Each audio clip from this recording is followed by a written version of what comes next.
पढ़िली नाना देश भाषा काहीं तो न पुरिला आशा हेउ पछके से निकृष्ट मो मातृभाषा मते श्रेष्ठ। एही कवितारू जना पड़ुछि निज मातृभाषा को भल पाउथिबा मनीषटीए एही व्यक्ति विशेष। से हेउछंती व्यास कवि फकीरमोहन सेनापति।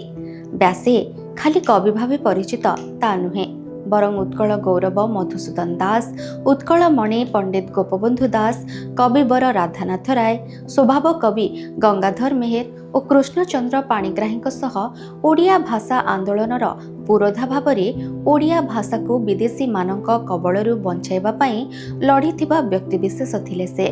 व्यासकवि फकीरमोहन सेनापति ओडिया साहित्यर कथा सम्राट भावरे मध्य परिचित। आज तांको जन्म जयंती उपलक्षे आम चर्चा परिवार पक्षरु तांको भक्तिपूत श्रद्धांजलि। आसंतु एही महान कवि व्यासकवि फकीरमोहन सेनापति संबंध में जानिबा अधिक किछि।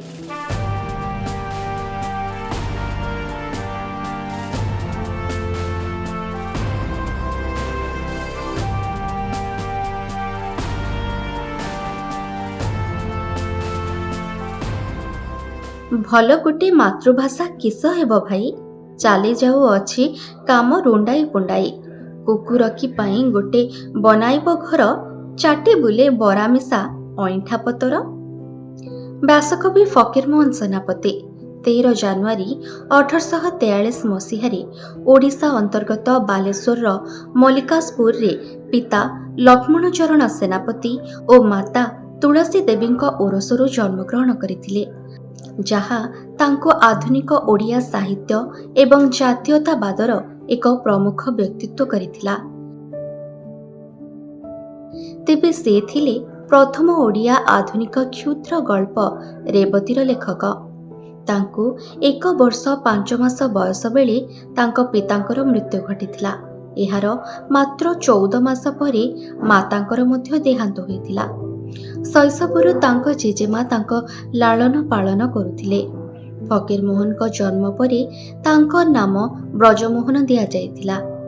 बाल्यकाल रे से प्रायतः असुस्थ रहुथिबारु तांको जेजे तांको फकीर मानक पाखको नै जाउथिले। सेही फकीर मानक सम्मानार्थे तांको जेजेमा तांको ना बदलाई करिदेले फकीरमोहन।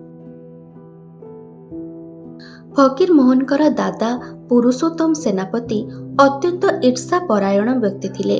से फकीरमोहन को पाठ पढ़िबार अनुमति देउनथिले। फकीरमोहन बाल्यकाल रे सबुबेले असुस्थ रहुथिबारु से 9 वर्ष बयस रे फळा शिखिबा आरंभ करिथिले। पाठ पढ़ी पैसा देबार क्षमता नथिबारु से शिक्षकंक घरे काम करी पढुथिले। विद्या अध्ययन करिबारे से केबे संतुष्ट नथिले। जेते विद्या अध्ययन कले भी से आहुरी अधिक ज्ञान प्राप्त करिबारे लागुथिले। निज मातृभाषा रे ज्ञानकोश भरिबा सहित से पारसी भाषा मध्य शिक्षा करिथिले। पिलादिने से श्रमिक भावरे बालेश्वर रे थिबा बंदर रे मध्य कार्य करुथिले एवं सेठारे से बंगाली और संस्कृत भाषा मध्य शिक्षा करिथिले। माइनर पास कला परे से बालेश्वर बारबाटी स्कूल रे विद्या अध्ययन जारी रखिथिले। सेठारे से इतिहास, भूगोल एवं गणित शिक्षा करुथिले।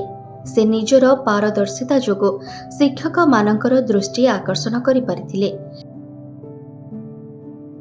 तेबे आर्थिक दुरवस्था जोगो विद्यालयर मासिक खर्च 25 पैसा देई न पारी तांको पाठ पढ़ा त्याग करिबाको पड़िथिला एवं सेही बारबाटी स्कूल रे तांको मासिक 2 टंका 50 पैसा दरमारे शिक्षक चाकरी करिबाको पछरे सुजोग मध्य मिलिथिला।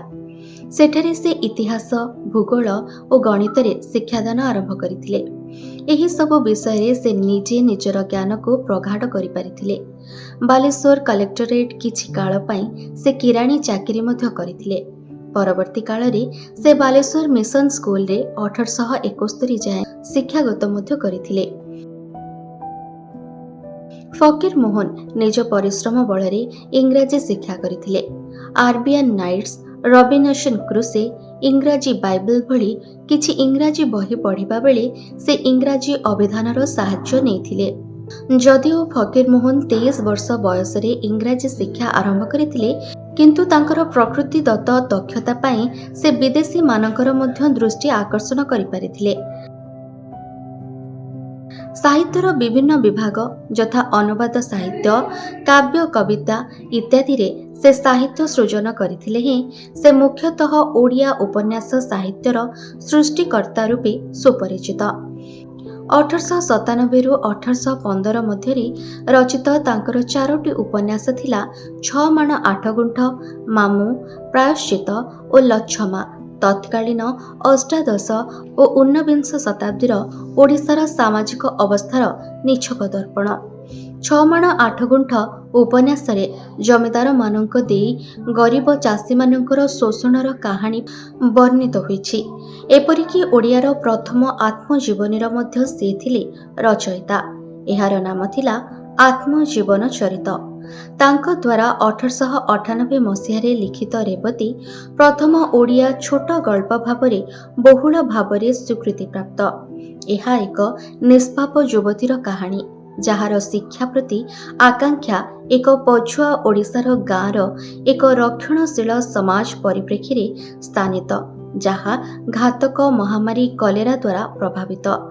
ତାଙ୍କର ଅନ୍ୟ କାହାଣୀ ଗୁଡ଼ିକ ହେଉଛି ପେଟେଣ୍ଟ ମେଡିସିନ, ଡାକ ମୁନ୍ସି, ଅଧର୍ମବୀତ ଇତ୍ୟାଦି। ତାଙ୍କର ଛୋଟ ଗଳ୍ପ ଗୁଡ଼ିକ ଗଳ୍ପ ସ୍ୱଳ୍ପ 1 ଏବଂ 2 ପୁସ୍ତକରେ ସଂଗୃହୀତ ହୋଇ ଆଜି ବି ରହିଛି। ବ୍ୟୁରୋ ରିପୋର୍ଟ, ଚର୍ଚ୍ଚା ନ୍ୟୁଜ।